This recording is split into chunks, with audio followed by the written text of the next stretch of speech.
আমাদের সঙ্গে রয়েছেন অনুপ। অনুপ, সুন্দরবন নিয়ে খুব আশঙ্কা রয়েছে, সুন্দরবনে ঠিক কি ছবি এই মুহূর্তে, প্রশাসন কি বন্দোবস্ত করছে?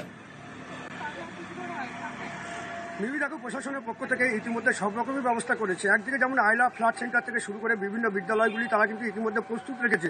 যদি যে আবহাওয়া দপ্তর সূত্রে যে খবর যে 120 থেকে 140 কিলোমিটার বেগে যে ঝড়ের সম্ভাবনা রয়েছে এবং সঙ্গে প্রবল বৃষ্টি, সেই প্রবল বৃষ্টি যাতে বা ঝড়ে যদি নদীবাঁধ ভেঙে পড়ে বা এলাকার বাড়িঘর ভেঙে পড়ে, কাঁচা বাড়ি থেকে শুরু করে দুর্বল বাড়ির যেসব মানুষজন রয়েছে তাদের মধ্যে ইতিমধ্যে সতর্ক করা হয়েছে।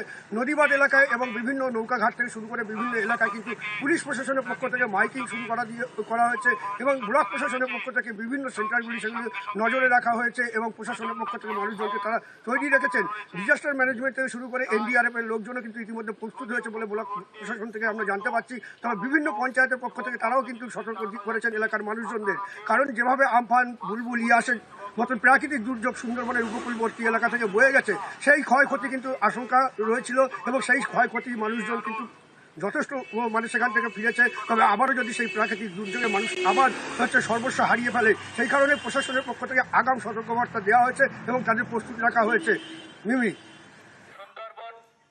ধন্যবাদ অনুপ। আমরা সুন্দরবনের ছবিটা দেখলাম যে প্রশাসন একদমই প্রস্তুত, সাগর, নামখানা সহ উপকূল এলাকায় পুলিশ বারবার সতর্ক করে প্রচার চালাচ্ছে, কন্ট্রোল রুমও খোলা হয়েছে, প্রশাসনের পক্ষ থেকে সব রকম বন্দোবস্ত রাখা হচ্ছে। দীঘার উপকূলে ঠিক কি ছবি, চলে যাব, পঙ্কজ রয়েছেন আমার সঙ্গে। পঙ্কজ, কি অবস্থা এখন?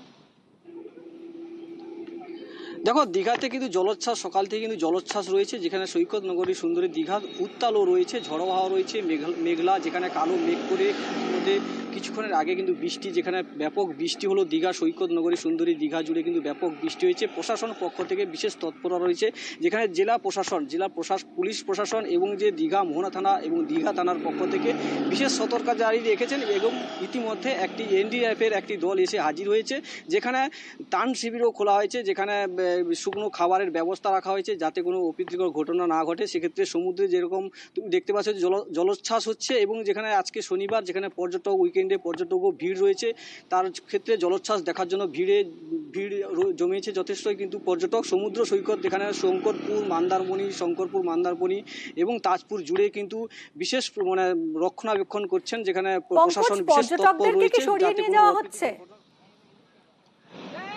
দেখো, ইতিমধ্যে কিন্তু পর্যটকদের কিন্তু সমুদ্রের সামনে বাধা দেওয়া হচ্ছে, যেক্ষেত্রে যে রেমাল এখানে কিন্তু যেখানে প্রভাব না পড়লেও কিন্তু সমুদ্র উত্তাল হবে এবং ব্যাপক পরিমাণের বৃষ্টি, যেখানে ঝড়ো হাওয়া বইবে, এমনটাই কিন্তু জানিয়েছেন প্রশাসনের পক্ষ থেকে। সেক্ষেত্রে সমুদ্রে পর্যটকরা যাতে না নামে এবং যারা সমুদ্রে স্নান করতে যাচ্ছে তাদেরকে বাধা দেওয়া হচ্ছে, যে সমুদ্রে স্নান করা জলে স্নান করা বাধা দেওয়া হচ্ছে। সেক্ষেত্রে পর্যটকরা নজর থাকবে এদিকে। অনেক ধন্যবাদ পঙ্কজ।